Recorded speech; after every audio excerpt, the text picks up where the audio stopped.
Meu nome é Bernardino Pinto Moreira Neto, sou professor de matemática. Eu sou Ana Luísa, estou trabalhando sempre com crianças de primeiro e segundo ano. A minha carga horária semanal são de 20 aulas. Eu tenho carga horária dupla, até o meio-dia fico aqui e das 1h05 no município. Temos que trabalhar em diferentes escolas, no nosso corre-corre do dia a dia, vamos adquirindo sérios problemas de saúde. No caso do professor especificamente, a gente tem inúmeros casos de colegas e de situações mesmo de problemas psiquiátricos e problemas de voz. Tive que fazer uma cirurgia, tirei um nódulo de cordas vocais. Então eu acredito que se nós tivéssemos melhores condições de trabalho, tivéssemos que dar menos aulas diariamente, a nossa saúde com certeza melhoraria.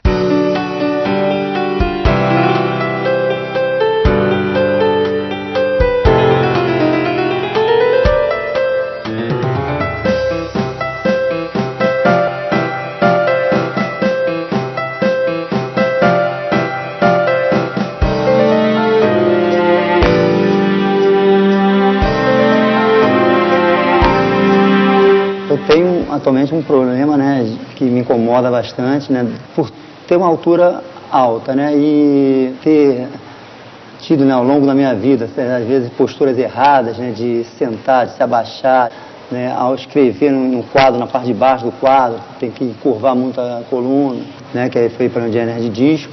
Eu tenho um pouco mais de 1,5 m de altura, né, então já trabalhei em colégios em que as salas eram muito grandes, e construídas de maneira inadequada, então eu tinha que erguer muito o braço direito para escrever bem alto lá, para que os alunos lá de trás pudessem ver, né?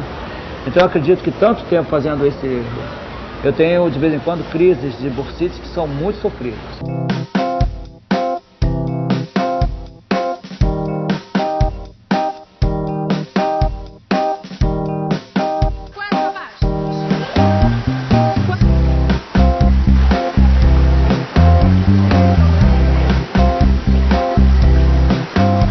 Quando chegamos à Secretaria de Educação, em abril do ano passado, nós nos deparamos com uma situação, com um número muito grande de professores, de profissionais da educação, com um nível muito alto de estresse, em alguns casos de preocupantes de depressão, e nasceu então a ideia de implantarmos o programa Bem-Estar e Saúde na Educação.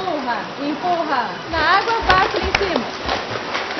Esse trabalho é uma parceria entre o município e o estado de Mato Grosso, né, onde a gente desenvolve atividades físicas para o profissional da educação. Assim que foi feita a primeira avaliação física com os professores em si, foi detectado um erro postural muito grande. Eles tinham problemas de dores, região cervical, região lombar, região dorsal. Quer dizer, isso tudo estava afetando o trabalho deles. Então não tinha um bom rendimento, onde entrava atestados e um baixo desempenho dentro de sala de aula. A professora Ana Rosa, pela altura dela, ela tem que tomar cuidado em querer usar todo o quadro, né? Isso aqui, ó, que ela é obrigada a ficar na ponta do pé e encurvar toda a coluna para um dos lados, isso sobrecarrega também a coluna. Então, pessoas que estão mais fracas, com a musculatura mais fraca ou encurtada, tendem, num desses momentos, ser aquela gota d'água em que ela sente aquela dor e aí é obrigada a parar às vezes. Então, no caso do professor, ele tem que adequar a sua altura aonde ele vai começar a escrever. É a postura que a gente adquire a hora de escrever para ocupar todo o quadro. Então, também professores muito altos vão ter esse problema de ter que se encurvar. Quando eu fico muito tempo sentado, eu sinto, ao levantar, uma forte pressão na parte lombar, né? Entre uma aula e outra, que ela vai ou mudar de sala ou mesmo na hora que terminou a aula, então ela abaixa, lembra aquele de abraçar os joelhos e abaixa, solta o joelho e relaxa a cabeça lá na frente. Então esse movimento aqui ele vai relaxar desde a coluna cervical até a coluna lombar. Então ela vai ter um momento de relaxamento, questão de 10 segundos nessa postura, para ela já seria suficiente, se ela fizer isso várias vezes durante o dia.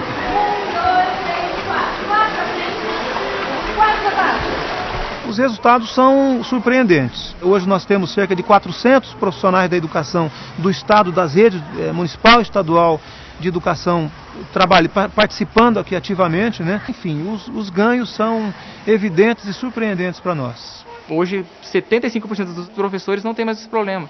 Quer dizer, foi sanado dores, nível de atestados praticamente caiu para zero. Eu percebi que o projeto não estava só... não estava mais só na forma de perder o peso.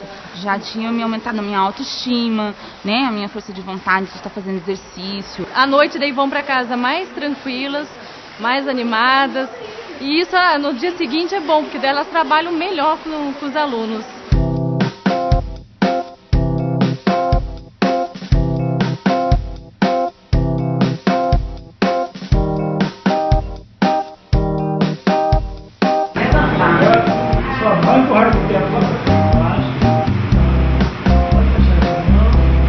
Nós estamos iniciando um trabalho aqui, onde a gente está tendo momentos de fazer descontração, educação física, para esticar os músculos, os nervos nossos, para tirar a tensão, né? A ginástica laboral consiste em atividades de alongamento, que os professores trabalham, né, em condições inadequadas, posturais e até mesmo acúmulo de tensões, né? O objetivo é aliviar essas tensões.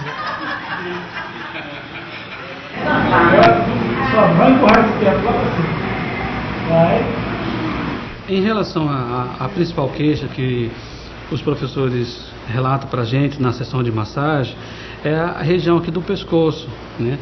Por ela realmente sofrer a carga emocional do servidor, né? É aqui que se concentra toda a atenção que ele recebe durante o dia de trabalho. A gente usa da intervenção da massagem localizada. E um dos mecanismos que a gente usa é a massagem na cadeira. Porque na massagem na cadeira você pode trabalhar essa região toda aqui das costas da pessoa. E assim, a experiência que a gente teve é pouco até agora, mas assim, dá um ânimo, para mim principalmente, assim, dá uma energia a mais, que de manhã parece que eu ainda não acordei direito, então depois desses esticamentos e da massagem que a gente recebeu, deu uma vontade de você ir à luta de novo e ir para frente.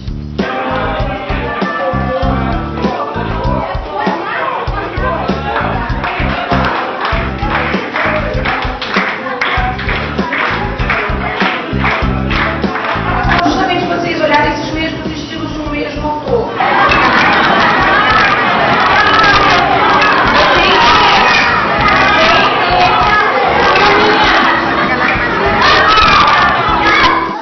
Problema nas cordas vocais, por causa de muito falar, de falar demais.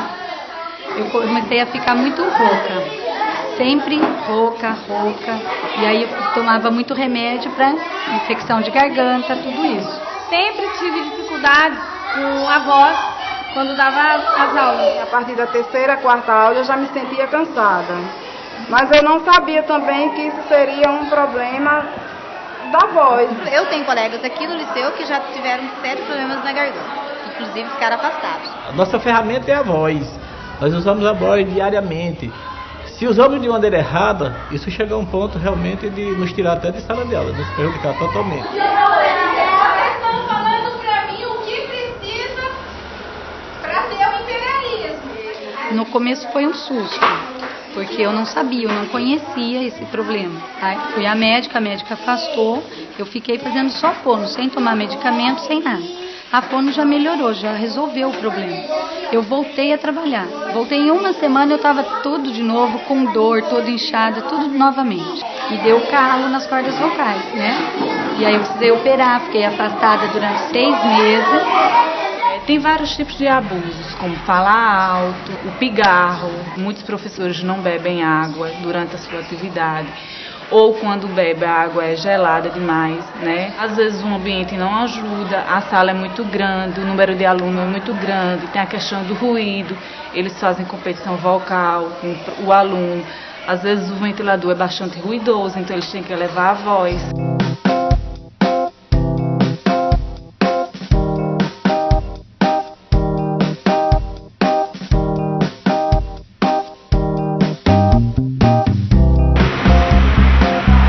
O ventilador está com muito ruído. Então, numa aula que você tivesse que se expor mais, seria indicado que você desligasse o ventilador para você ficar com um espaço mais silencioso e não ter que competir para falar mais alto. De vez em quando eu estou tendo algumas rouquidões.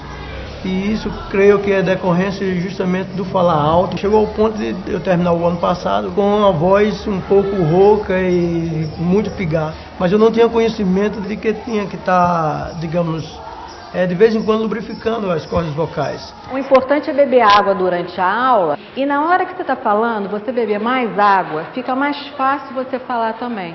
Você fica com menos atrito nas pregas vocais, com menos foco nessa garganta, então fica mais fácil você falar. Tenho uma garrafinha d'água na minha bolsa, então de quando em vez eu faço a ingestão desse líquido. Eu deveria ter uma garrafinha de água na mesa, mas aí na correria acaba ficando, aí eu às vezes trago e derramo a mole, eu prefiro não trazer. Mas a questão de saúde também vai um pouco do professor, eu sou um pouco relaxada. A outra questão também é a questão da maçã, que é uma fruta que muitas vezes a gente indica. A maçã ela tem uma função adstringente, de limpeza da garganta, da boca. Então a mastigação fica mais fácil de fazer, você consegue movimentar melhor a boca para falar.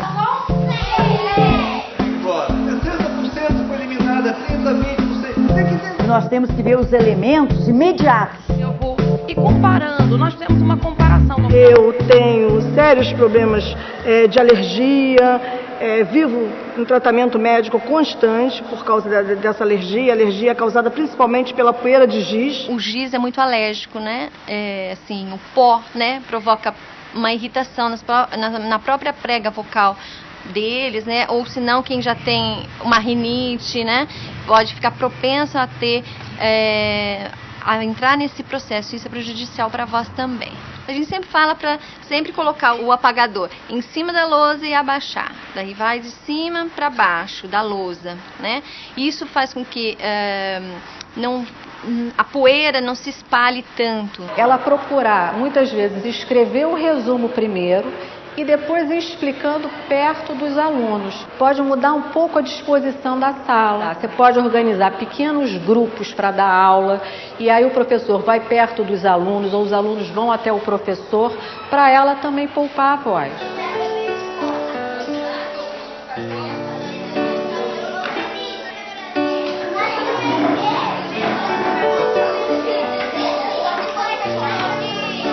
Comecei a usar o microfone mais ou menos na metade do ano passado e daí não precisei mais afastar. Passei a usar o microfone, que me facilita nas aulas, eu posso falar mais baixo.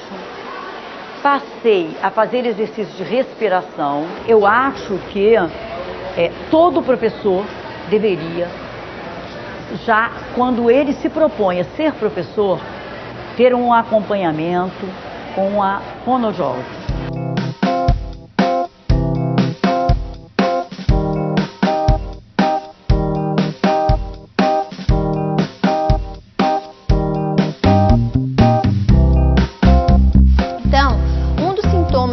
Apresentam bastante é a sensação de secura. Vocês vão começando a falar durante a aula, às vezes até já no começo do período mesmo, e aquela uma sensação que secou a garganta. A gente resolveu unir, né, a psicologia com a fonoaudiologia e a gente fez um projeto que hoje é um programa, né? Então minha participação nesse programa é o seguinte: a Kátia, ao longo dos atendimentos dela, ela foi observando que muitas vezes o problema de voz tinha um fundo emocional. Nós temos uma experiência bastante importante para nós, né? Que o ano passado uma paciente minha me disse que a diretora iria comprar um microfone, né, para que ela utilizasse na sala de aula. Ela reuniu o conselho e pediu para que comprasse o microfone como a Fono tinha indicado. Isso foi bastante positivo porque conscientizar e sensibilizar gestor, né, é muito difícil, né? E isso está ocorrendo aqui. Se havia pouca consciência no início, hoje existe muita consciência dos gestores. E isso é importante, porque a gente não faz nada se não houver uma conscientização dos gestores. Porque eu posso ter disponibilidade interna para fazer, você pode, mas se o gestor não tiver, você não consegue fazer. Então, o que nós vimos de interessante hoje nessa dinâmica? a questão da comunicação.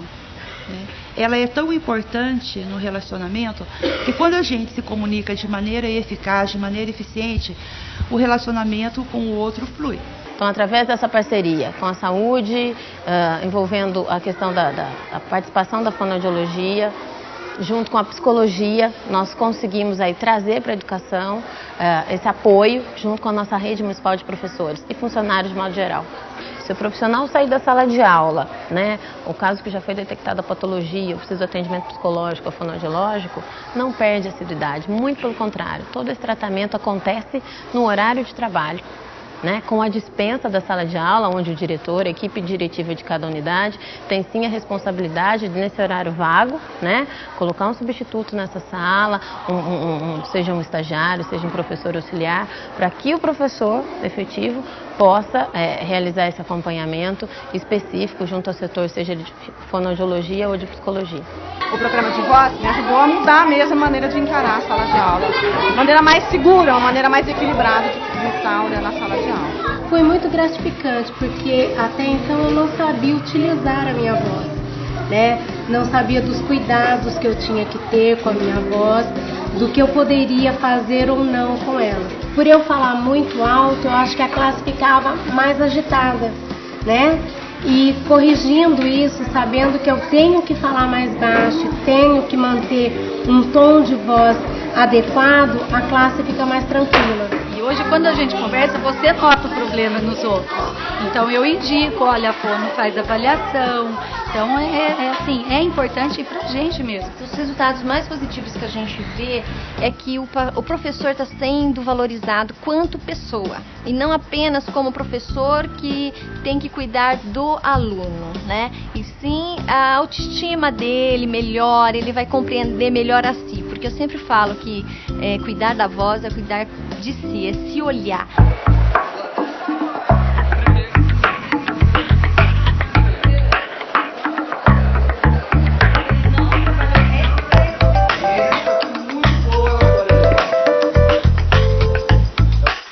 Melhorou muito a relação professor-aluno, né? Porque a gente verifica que eles têm alguns hábitos, né? Como, por exemplo, falar mais alto do que eles, gritar, achando que o grito na sala de aula, ou falar mais alto do que os alunos, eles estão impondo respeito, né? Mas isso a gente já verificou com eles, que só significa que eles estão perdendo a paciência. Então, eles relatam que os alunos acabam até melhorando o comportamento deles na sala de aula.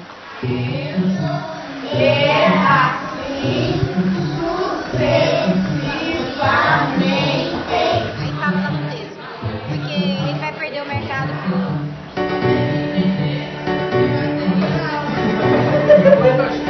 Assim, eu acho que fui descobrindo, com o passar do tempo, estou dando aula há 15 anos, maneiras de você trabalhar com alunos sem gritar, sem chegar ao extremo de ficar dando uma aula num tom muito alto, de você ficar apresentando um conteúdo num tom muito alto. E aí você só consegue se você tiver um domínio da turma, entendeu? Uma relação bacana com o aluno na sala de aula, para ele não exigir de você que você altere a voz. Quando eu dava aula, ficava muito cansado. Cansado da garganta, e o cansaço de compreender que, por muito que eu me esforçasse, quando trabalhava sozinho, havia sempre alguns alunos que não aprendiam. Da onde? Não. Para aluno, sempre o errado é o professor, né? Então acontece isso, um aluno vai explicando a discussão para outro, aí o outro vai tomando as dores e o outro, aí junta todo mundo contra um professor. E o aluno não quer saber, entendeu? Tá desrespeitando o professor mesmo e ele quer ser dono do pedaço, além por se sentir assim, entre os amigos, vou me gabar, tal, isso e aquilo. Eu não sei todas as coisas, mas eu estou um pouquinho na frente. Eu estudei um pouco mais, eu estou um pouquinho na frente desse aluno. Então, que ele olhe para mim como o irmão mais velho, alguém que vai apontar o caminho. Então, eu não tolero com ele duas coisas. Que ele seja indisciplinado e que ele não aceite o conteúdo que está sendo proposto. O comportamento dele é inegociável, a disciplina, a atenção permanente e o envolvimento com a matéria. Agora, todo o resto, a metodologia, a forma de você dar, a forma da avaliação, todas as outras coisas que são, na minha opinião, periféricas em relação à minha aula, a gente pode conversar. Tem professores que, quando eles ficam bolados com a vida, quer descontar nos alunos, entendeu? Aí o professor vai se irritando e vai descontando em cima da turma toda. Não adianta a gente dizer que a gente nunca se envolve com as pessoas, porque a gente se envolve, né? Por mais profissional que queiramos ser, sempre aquilo que o outro traz nos sensibiliza de uma forma ou de outra, né? Então, assim, o que a gente procura enfocar, a gente tem que separar o envolvimento. Às vezes eu tenho que ser mais racional do que emocional.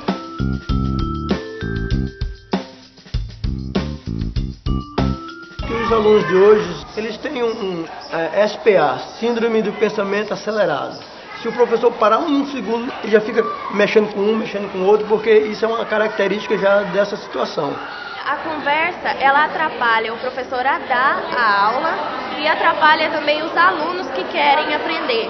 Você está tentando prestar atenção, tem uma conversa ao seu lado, você perde um pouco o ritmo ou o raciocínio que o professor está passando. Eu digo assim para eles, olha, eu sou muito democrática, mas se eu ver que a democracia não está dando certo, baixa a ditadura. E aí vamos. No meu caso, eu praticamente controlo a situação, porque antes de começar a aula, geralmente eu gosto de fazer uma brincadeira, né? Tiro brincadeira com um e com o outro e levo ele na brincadeira, fazendo amizade. Mas eu vejo que alguns colegas aí passam por situações delicadas, né? Porque assim, nós jovens, assim, pensamos, somos os donos do mundo, sabe? Podemos mais que todo mundo. Aí chega e quer bater boca com uma pessoa que é experiente, sabe? O que a gente pode absorver, não, a gente quer, sabe, ser mais do que ele e tudo mais. Eu acho que é isso, mais rebeldia, sabe? Porque ali ele representa a ordem, né, o professor. Tem um professor que ele impõe a ordem, tem outros que não. Então, né, os alunos caem em cima mesmo. Foi assim. A gente estava na aula e tal, e era a apresentação de um trabalho. Só que me chamaram do lado de fora. Eu estava errada porque eu saí sem avisar ela. Então o que ela falou? Então você saiu, você não precisa voltar mais. Tá. Só que eu não tinha apresentado o meu trabalho. O que eu fiz? Eu voltei. E ela falou, não, você sai, já que você pediu pra sair, começou a distorcer tudo e inventar. Falei, não pedi pra sair, então ela mandou eu sair. Aí eu, abusada, que só fiquei implicando a aula dela. Eu e a outra menina tormentando a aula dela inteira. Ela chamou o inspetor, ele mandou a gente pra secretaria, quase que a gente foi suspensa e tal. Foi, daí por diante ela pegou no meu pé, aí ficou no meu pé o tempo todo. E eu sou abusada, assim, eu respondo mesmo, não abaixo a cabeça. Entendeu? Eu acho que se irrita muito o professor. Se um professor que não está em equipa e que entra numa sala de aula fingindo estar seguro, fingindo ser aquilo que não é, rapidamente é desmascarado. Os alunos têm uma intuição tremenda. E se o professor realmente está inseguro, ou seja, está sozinho, o aluno em 2 ou 3 minutos compreende isso e cria a situação que leva o professor a ameaçar, a gritar, ao desespero e por aí vai. É importante que vocês estabeleçam uma comunicação eficiente, tanto entre vocês, colegas, enquanto professoras, enquanto corpo docente, quanto com os alunos de vocês também. A aprendizagem ela só acontece legal assim se houver uma atenção recíproca. Eu tenho que ouvi-lo e ele tem que me ouvir quando eu falo. É mais ou menos uma técnica ou uma tática, porque senão você não consegue dar aula para 40 alunos. Os caras, cheios de energia, querendo, gritar, correr. Então você estabelece um pacto. Gente, para funcionar é assim. Eu não vou me alterar, não vou gritar, não vou subir na mesa, não vou dar tiro para cima, não vou, tirar você de sala. Não, cara, você é um cara, isso com o ensino médio dá para chamar, porque é tipo assim, apelar para a responsabilidade, para a maturidade do cara, do aluno. E, eu tento investir nisso. Cara, quase sempre dá muito certo. Se nós pudermos na escola criar um ambiente de confiança em que as crianças, as jovens, tenham com quem falar e tudo mais o professor se sente útil, impede que situações de doença na juventude aconteçam e isso tudo vai aumentando a autoestima. Quando o professor eleva a autoestima, é melhor professor em todos os aspectos.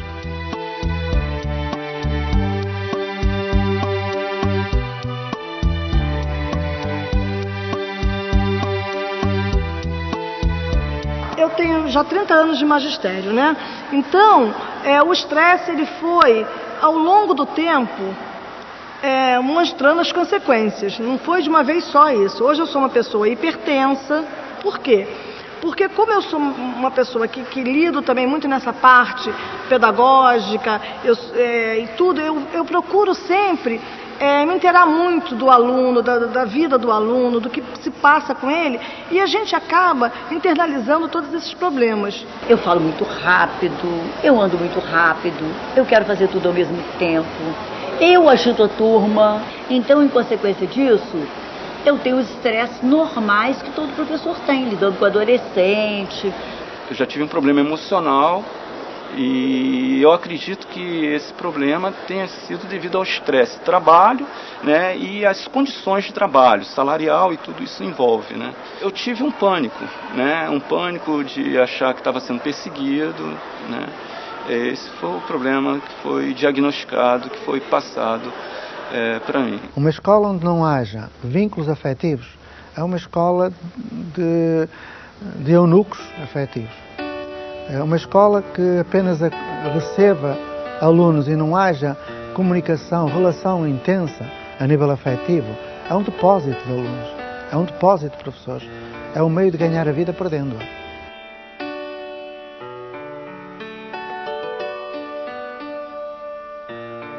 Por incrível que pareça, existe uma fisiologia do estresse, né?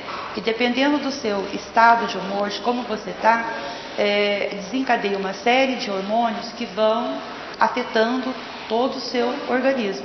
Eu percebi que eu poderia ter uma ajuda comigo mesmo através do meu trabalho, né? No dia que eu cheguei e percebi que, bom, se eu consigo encontrar a solução de uma equação diferencial, né, então eu acho que eu estou andando no caminho certo, né? Porque você lidar com uma situação que você não pode sair com uma autoajuda, não é um problema você sozinho, você precisa de outras pessoas para te ajudar, né? Foi o meu caso, pessoas da família e profissionais capacitados a lidar com a situação.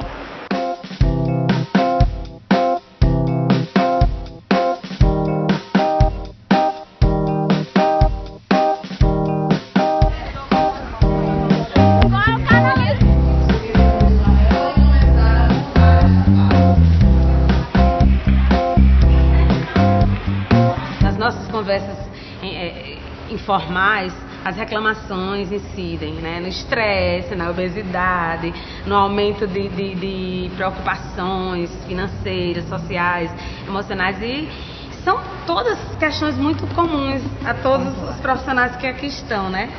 Então, a gente parou de reclamar e a gente está buscando soluções. A gente está trabalhando aqui com a parte de relações humanas, né? Algumas disciplinas, está tentando implantar realmente esse projeto de qualidade de vida na escola, junto ao professor, ao aluno, à equipe técnica.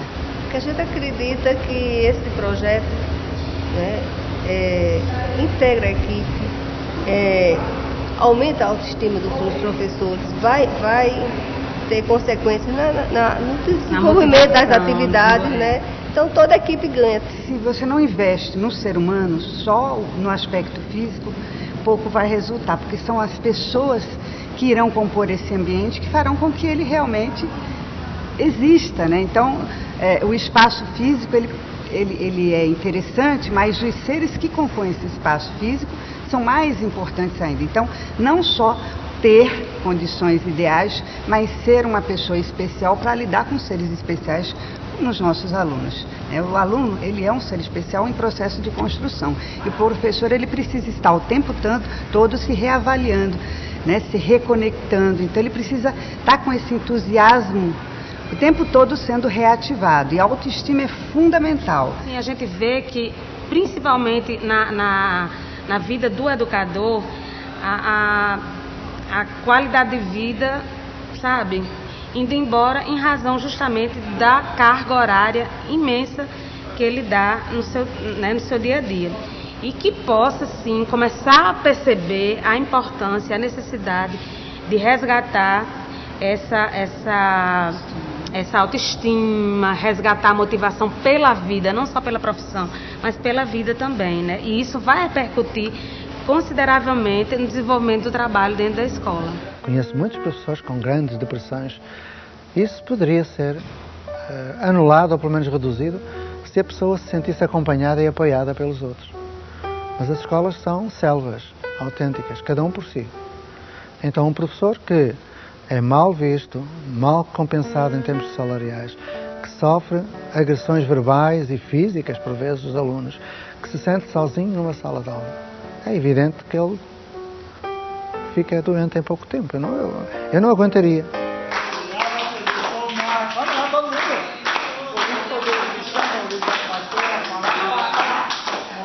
Eu, para aliviar as tensões, eu faço brinquedos cantados, brinquedos de rodas, né? E também um momento em que as pessoas massageiam o colega, aliviar as tensões e provocar um melhor relacionamento interpessoal, que isso é muito importante, né? As pessoas às vezes trabalham juntas e mal se conhecem, então é muito bom, o resultado é muito bom. A gente tem mais vontade de vir até mesmo para o trabalho e eu me sinto animada. Antes a gente também trabalhava, porque a gente tem que estar aí, né? Mas agora a gente tem um motivo a mais para vir trabalhar. Os professores, na sua formação, foram sempre sujeitos a um processo de despersonalização, de homogeneização, de solidão. Eles assumem que a única forma de fazer é aquela. Há uma cultura feita de solidão. E ninguém é feliz sozinho. Havendo uma equipa, o professor não está sozinho. Não estando sozinho, assume perante os alunos uma posição muito mais forte, muito mais segura. O maior aliado de um professor é o outro professor.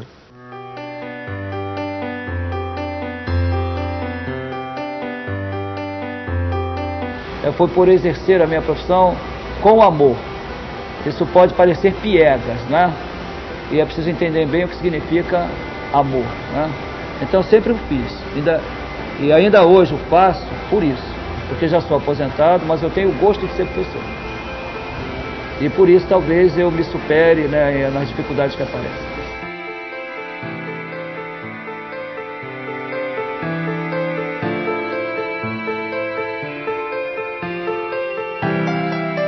Dando sentido à nossa vida, no que fazemos, a doença, pelo menos a de foro psíquico, não surge. Nenhum momento, nunca arrependi, amo o que eu faço com amor. Eu digo que eu sou professora desde que eu nasci, porque todos os meus irmãos detestavam ficar perto de mim porque eu dava aula para todo mundo, desde pequenininha. Então, realmente, eu não teria outra profissão. O que tem de melhor na profissão é isso, é você saber que aquele garoto, aquele adolescente, aquele já quase no adulto, né, no terceiro ano do ensino médio, você saber que você contribuiu para que ele se transformasse num adulto, num cidadão de bem, num cidadão que está se formando, que vai constituir família, que vai seguir a vida dele. Isso é, assim, insuperável. O meu aluno descobrir, o senhor hoje presenciou os olhinhos brilhando, né, as perguntas, aquelas inquisitivas, aquela questão que é gostosa de trabalhar, vindo muito deles. Eu tenho o maior prazer. Trabalho com muito gosto mesmo.